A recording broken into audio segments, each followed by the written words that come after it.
Title: Dennett says your consciousness is a lie. Goff says it goes all the way down to atoms. Here's what each gets right. Introduction. There is a question so fundamental that most of us never stop to ask it. Right now, something is happening inside you. There is a warmth or a coolness in the room. There is the feeling of words entering your mind as you hear them. There is something it is like to be you in this moment, processing this. Where does that come from? Two of the most serious thinkers in modern philosophy of mind have given answers that could not be further apart.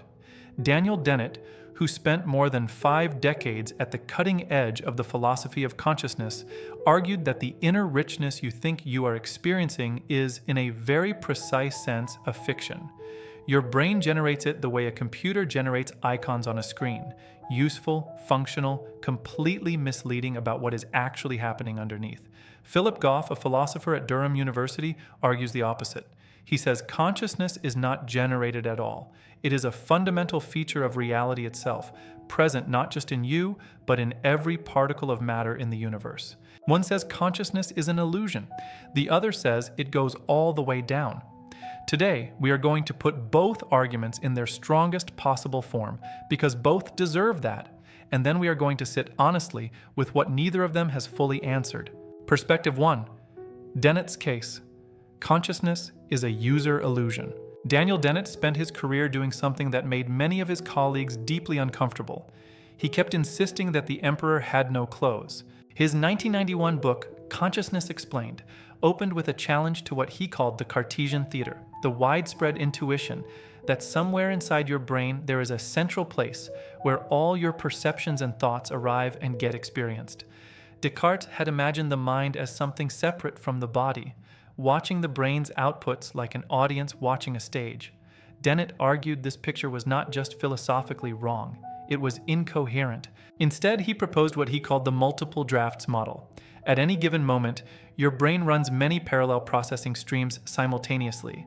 None of them has priority. None of them is the one that counts. What we call conscious experience is not a single unified thing happening in one place. It is a story the brain tells about itself, constructed after the fact from competing drafts, the brain's best summary of what it has been doing. In a later refinement, Dennett compared consciousness to the desktop interface on a computer. When you see a folder icon on a screen, the icon is not the file.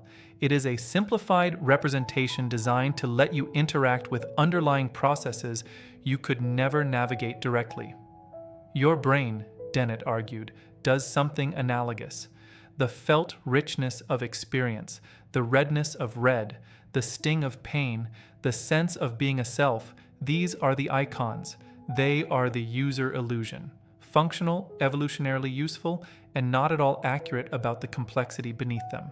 His sharpest claim was about qualia, those supposedly irreducible felt qualities of experience that philosophers like David Chalmers treat as the core of the hard problem. Dennett denied they exist in the way we think they do. When you insist that the redness of red has some special non-physical inner character, you are making a mistake.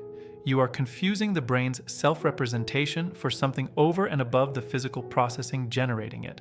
The most pointed objection to Dennett's view is one he heard throughout his life. If experience is a user illusion, who is the user being fooled? An illusion requires something to experience it. If I misrepresent my inner states to myself, there still seems to be a self receiving that misrepresentation, and that self has experience. Dennett had careful technical answers involving how the self is itself a further fiction, another layer of the model, with no one home at the center. Whether those answers fully close the gap is exactly what his critics dispute. He died in April 2024 at age 82. He never conceded the point, and the position he defended remains by a significant margin, the most technically developed argument that the hard problem of consciousness is not as hard as it looks, because we have been asking a confused question. If this kind of head-on intellectual collision is what you want more of, subscribing means you won't miss the next one. Perspective 2. Goff's case, consciousness was never absent.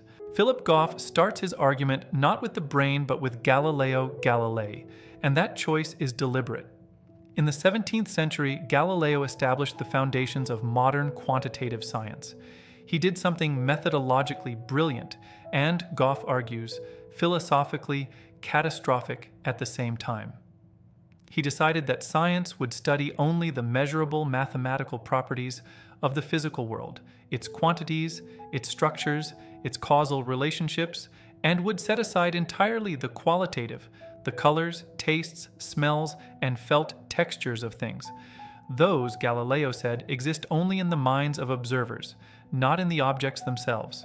That exclusion made physics possible. It was a genius move, but it also, according to Goff's 2019 book Galileo's Error, locked consciousness out of science from the very beginning. If your scientific method is explicitly designed to describe the world without inner qualities, you should not be surprised when that method cannot find inner qualities anywhere. The absence is not a discovery about reality. It is a consequence of your instrument. Goff's proposed solution is panpsychism, the view that consciousness or some elementary form of inner experience is a fundamental and universal feature of physical reality. Not that rocks think, not that electrons have opinions, but that at the most basic level of matter, there is something it is like to be a particle, some minimal, dim form of inner being. And when particles organize into the staggeringly complex structures of a nervous system, those elementary forms of inner being combine into the rich, layered, unified experience we call human consciousness. The appeal of this position is that it genuinely dissolves the hard problem.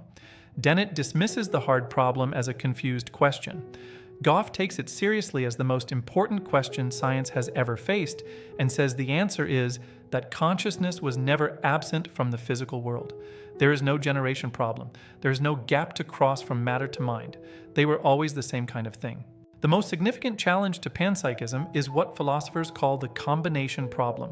If electrons have micro-experiences, how do those micro-experiences combine into your single, unified field of awareness? Two electrons sitting next to each other do not obviously add up to the experience of reading a sentence. Goff acknowledges this is a genuine difficulty. His response is to point out that the combination problem is a challenge for the theory, not a refutation of it, and that it is arguably no harder than the generation problem panpsychism was designed to replace. He has also explored cosmopsychism, the idea that the universe as a whole is the primary conscious entity, and that individual minds are aspects of that universal consciousness rather than combinations of micro-minds from below. Panpsychism is not a fringe view among those who work on consciousness seriously. Goff, Chalmers, philosopher Galen Strawson, and neuroscientist Christoph Koch all find versions of it credible. A 2020 PhilPapers survey found that support for panpsychism among professional philosophers had grown meaningfully over the preceding decade. Conclusion. So here is where we actually stand. Dennett says the feeling of inner experience is a story the brain tells itself. The hard problem disappears once you stop mistaking the story for something real. Goff says the feeling of inner experience is exactly what you think it is, one of the most fundamental facts about reality, present not just in you but in the fabric of the universe itself. What is striking about these two positions is not that they disagree about consciousness, it is that they disagree about what the question even means. Dennett is saying we are asking about something that does not exist in the way we think. Goff is saying science has been looking in entirely the wrong direction. Both men are serious. Both arguments are internally coherent, and in a 2020 survey of professional philosophers, neither position commanded a majority. The debate has not resolved. It may be that it cannot resolve with the conceptual tools we currently have. Which perspective feels more honest to you? Leave it in the comments. Not because either of these thinkers has the final word, but because the question they are both trying to answer touches something every one of us carries around every waking moment. Subscribe if you want to keep thinking through questions like this together.